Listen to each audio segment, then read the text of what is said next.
Assalamualaikum warahmatullahi wabarakatuh. Ikhwanul muslimin wal muslimat, izinkan saya menceritakan tentang penulisan Al-Quran di masa Rasulullah SAW. Kemudian diteruskan dengan Khulafaur Rasyidin dengan membukukan Al-Quran sampai Al-Quran yang sekarang kita baca adalah hasil daripada jeripayah Khulafaur Rasyidin untuk membukukan, karena Nabi Muhammad SAW sendiri tidak memerintahkan kepada Khulafaur Rasyidin untuk membukukan Al-Quran. Adapun pembukuan Al-Quran ini adalah hasil daripada Khulafaur Rasyidin dengan kekhawatiran yang tinggi. Ditakutkan Al-Quran ini akan hilang, ditakutkan Al-Quran ini akan disalahgunakan oleh orang-orang yang tidak bertanggung jawab. Ikhwanul muslimin wal muslimat, Al-Quran pada masa Nabi Muhammad SAW diturunkan oleh malaikat Jibril. Disampaikan wahyu tersebut kepada Nabi Muhammad SAW. Tujuannya adalah untuk hudal linnas, petunjuk bagi manusia, pedoman bagi manusia pada saat itu sampai pada saat sekarang. Al-Quran adalah sebuah pedoman umat Islam setelah kitab Injil, Taurat, Zabur, dan Suhuf yang diturunkan kepada nabi-nabi sebelum Nabi Muhammad SAW. Al-Quran setelah diwahyukan oleh malaikat Jibril diturunkan kepada Nabi Muhammad SAW.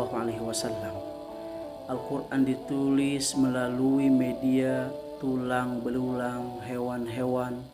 Kemudian ada yang ditulis melalui pelepah kurma, ada yang ditulis melalui batu-batuan pada saat itu. Untuk apa? Untuk Al-Quran itu tidak hilang ketika pada saat itu dikhawatirkan hilang hafalan. Karena pada saat itu ketika Nabi Muhammad SAW menerima wahyu dari malaikat Jibril, kemudian disampaikan kepada para sahabat tersebut menghafal Al-Quran ayat demi ayat, surat demi surat. Ayat yang pertama, ayat yang kedua, ayat yang ketiga, surah pertama, surah kedua, sampai penyusunannya itu atas dasar petunjuk dari baginda Nabi Muhammad SAW. Setelah Nabi Muhammad SAW wafat, maka khalifahan atau kepemimpinan Nabi Muhammad SAW yaitu beralih kepada Abu Bakar As-Siddiq. Kemudian pada saat kepemimpinan Abu Bakar As-Siddiq, di situ ada kekhawatiran Abu Bakar As-Siddiq tentang Al-Quran. Kekhawatiran karena banyak para sahabat-sahabat yang gugur di medan perang, yang mana para sahabat ini adalah para penghafal Al-Quran. Kemudian pada saat kepemimpinan Abu Bakar As-Siddiq, banyak sekali ujian-ujian yang menimpa kepada Abu Bakar As-Siddiq. Di antaranya banyak sekali orang-orang yang murtad pada saat itu. Ada yang mengaku nabi. Kemudian ada banyak orang-orang pada saat itu yang mengaku adalah nabi. Oleh karena itu, Abu Bakar As-Siddiq kekhawatirannya dengan Al-Quran, maka memerintahkan kepada para sahabat yang lainnya untuk segera mengumpulkan Al-Quran yang berada di tulang belulang, yang ada di daun-daun, yang ada di pelepah kurma, yang ada di batu-batuan untuk dikumpulkan dan untuk disusun dengan baik. Pengumpulan Al-Quran yang dari batu, yang dari tulang belulang, yang dari pelepah kurma, itu atas dasar usulan dari Umar bin Khattab, karena kekhawatiran yang sangat tinggi dari Sayyidina Umar bin Khattab, karena banyak para penghafal Al-Quran yang meninggal di medan perang.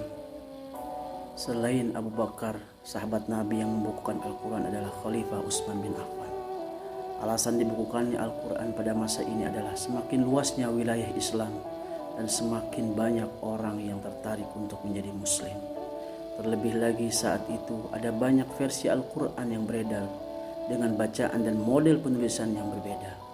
Mereka yang telah memeluk Islam dan ingin mempelajari Al-Quran, yang menjadi sumber ajaran agamanya pun menjadi bingung.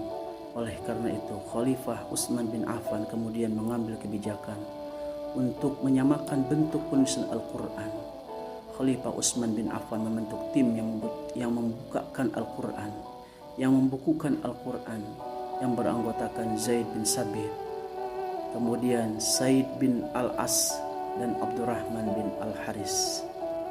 Demikianlah sejarah singkat penulisan Al-Quran sampai pembukuan Al-Quran. Mudah-mudahan ada manfaatnya. Wal 'afwa minkum. Wassalamualaikum warahmatullahi wabarakatuh.